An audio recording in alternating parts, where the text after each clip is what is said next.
बहुत शुक्रिया नाज़रीन प्रोग्राम ज्वाइन करने का। स्पीकर कौमी असम्बली ने अपोजिशन की जानिब से वज़ीर आज़म के ख़िलाफ़ जो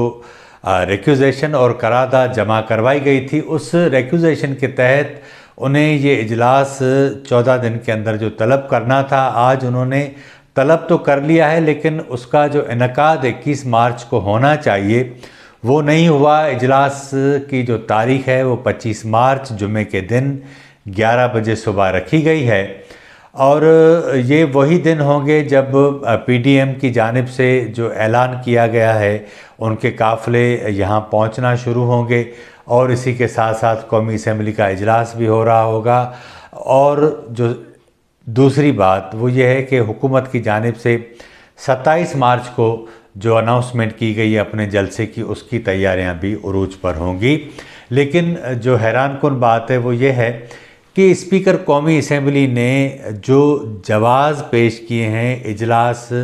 देर से तलब करने के, वो बड़े हैरानकुन हैं। साथ साथ जो अहम बात है वो ये है कि कहा यह जा रहा है कि इमरान खान वज़ीर आला पंजाब उस्मान बुज़दार की बलि चढ़ाने जा रहे हैं ताकि उनकी जान बच जाए। ये किस तरह होगा, इस पर हम आज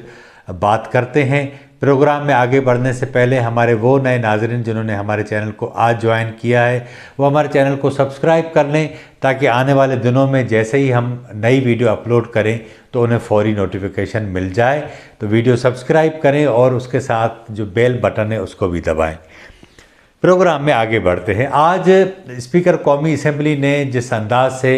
कौमी असम्बली का इजलास समन किया है उसमें पहले तो बड़ी वजाहतें दी गई हैं पहले मरहले में कि ये इजलास देर से क्यों बुलाया जा रहा। उसमें एक बात उन्होंने कही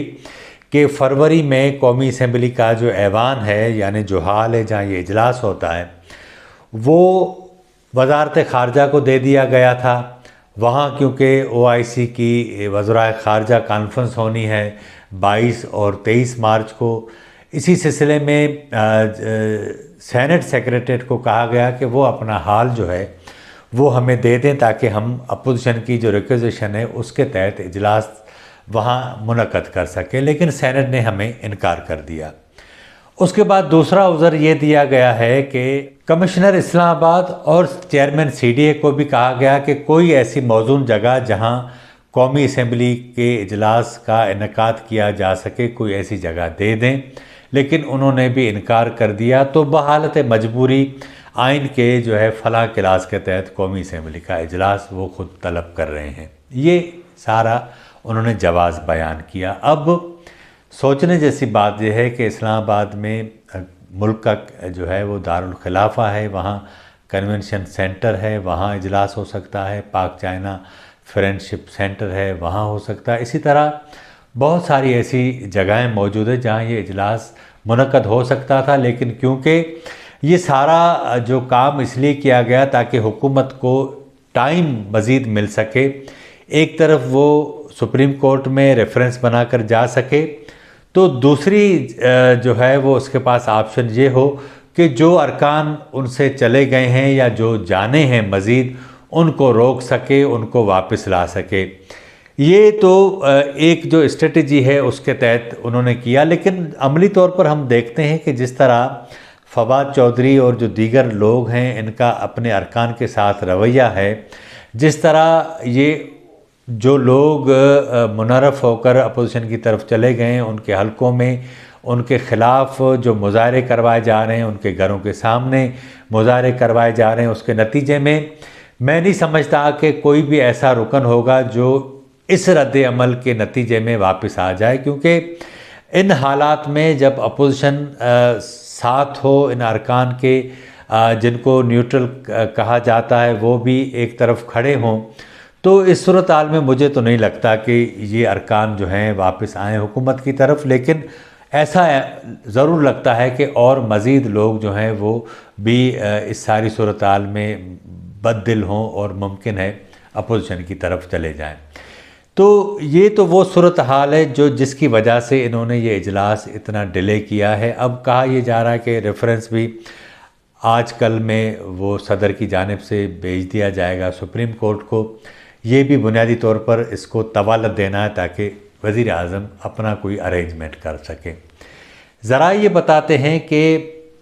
اب صورتحال یہ بنی ہے کہ جو بنی گالہ میں آرمی چیف اور دیگر جو اہم ذمہ داران کے درمیان وزیر اعظم کی میٹنگ ہوئی تھی، اب اس کو 48 گھنٹے ہو چکے، لیکن اس حوالے سے ابھی تک کہیں سے کوئی تردید نہیں آئی۔ یہ خبریں خود پی ٹی آئی کی جانب سے بھی لیک کروائی گئیں، کہا گیا کہ یہ میٹنگ ہوئی ہے، معاملات سارے طے ہو گئے، لیکن لگ ایسا رہا ہے کہ معاملات سارے طے نہیں ہوئے۔ لیکن ایک بات ضرور ہوئی ہے کہ کل سے یعنی ہفتے کے دن رات سے ہم دیکھ رہے ہیں کہ کہا یہ جا رہا ہے کہ پنجاب کے اندر عثمان بزدار کو ہٹانے کے لیے وزیر اعظم عمران خان راضی ہو گئے۔ حالانکہ یہ اگر پہلے ہی راضی ہو جاتے تو شاید اس طرح کی صورتحال پیدا نہ ہوتی، لیکن کیونکہ ان کو جو ہے وہ شوق تھا بڑا ان کی وکالت کا، اس کے نتیجے میں ہم نے دیکھا کہ خود ان کے لیے پریشانیاں بڑھیں، ان کے گرد جو گہرا تھا وہ تنگ ہوا، اب وہ اس پر راضی ہو گئے۔ اگر پنجاب میں پرویز الہی کو یا ترین گروپ کو اس طرح کی صورتحال پیدا کر کے کوئی وزارت اعلیٰ دے بھی دی جاتی ہے، لیکن لگ ایسا رہا ہے کہ یہ اتنا آسان نہیں ہوگا، کیونکہ اپوزیشن کی تمام جماعتیں اکٹھی ہو چکی ہیں۔ دوسری بات یہ کہ ذرائع یہ بتاتے ہیں کہ ملک کی ایک اہم عسکری شخصیت جس نے وزیر اعظم سے حال ہی میں ابھی ملاقات کی تھی، جس میں یہ سارے معاملات ڈسکس ہوئے تھے، وہ جو ہے وہ پہلے اس نے ملاقات کی ہے صدر عارف علوی سے، اور اسے کہا گیا کہ آپ وزیر اعظم کو کہیں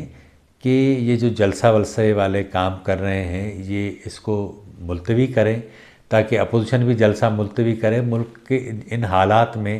اس صورتحال کا متحمل نہیں ہو سکتا، صورتحال کو کول ڈاؤن کریں۔ کہا یہ جاتا ہے کہ صدر مملکت نے پرائم منسٹر سے رابطہ کیا، ان سے کہا کہ آرمی چیف میرے پاس آئیں اور یہ صورتحال ہے، تو انہوں نے ریفیوز کر دیا، اور اس کے نتیجے میں پھر یہی بیان چودھری شجاعت کے ذریعے میڈیا کو جاری کیا گیا۔ اب آپ اندازہ لگا سکتے ہیں کہ گیم کس طرح ہو رہی ہے۔ وزیر اعظم عمران خان اس ساری صورتحال کے اندر اگر خود کو بچانے میں کامیاب بھی ہو جاتے ہیں، جس کے چانس کافی کم نظر آتے ہیں، تو بھی اس کے بعد اپوزیشن کی جو جماعتیں ہیں وہ شدید رد عمل کے ساتھ سامنے آئیں گی، اور پھر اس کا جو خمیازہ ہے وہ اس ملک کی اسٹیبلشمنٹ کو بھگتنا ہوگا۔ لیکن دوسری جو طرف ہے وہ یہ بھی کہا جا رہا ہے کہ عمران خان کی اگر بات اسٹیبلشمنٹ نے نہ مانی تو وہ ان کے ساتھ جتنے بھی معاملات ماضی قریب میں یا پچھلے دنوں ہوئے ہیں، جس طرح ان کے سامنے مطالبات رکھے گئے، تو شاید وہ بھی وہ اپنی پوٹلی کھولیں گے اور بہت سارے جو راز ہیں وہ کھول کر رکھ دیں گے۔ تو اس ساری صورتحال کے اندر تین فریقین یعنی اپوزیشن کی تمام جماعتیں، ان کی کریڈیبلٹی داؤ پر لگی ہوئی ہے، عمران خان کا پورا کیریئر داؤ پر لگا ہوا، لیکن انہیں کوئی اس حوالے سے سروکار نہیں ہے۔ وہ لڑنا چاہتے ہیں،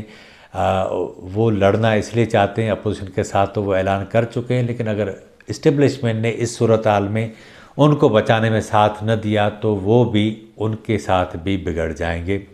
تیسری ہے اسٹیبلشمنٹ کہ اس ساری صورتحال میں خود کو کس طرح نکال بھی لے اور سسٹم جو ہے بچ جائے، وہ خود کو اسے آنا بھی نہ پڑے اور خود اپر ہینڈ بھی اس کا رہے، تاکہ سسٹم میں اس کی مکمل مداخلت موجود رہے۔ اس صورتحال میں یہ ساری صورتحال بن رہی ہے، آپ کے سامنے ہے۔ میں آج ساری صورتحال سے آپ کو آگاہ کرنا چاہ رہا تھا۔ آنے والے پروگرام میں ایک نئے موضوع کے ساتھ، نئی خبر کے ساتھ آپ کی خدمت میں پھر حاضر خدمت ہوں گا۔ ہمارے جن ناظرین نے کو یہ پروگرام پسند آیا ہو وہ اسے ضرور لائک کریں، شیئر کریں اور اپنی رائے کا بھی اظہار کریں۔ مجھے اجازت دیجیے۔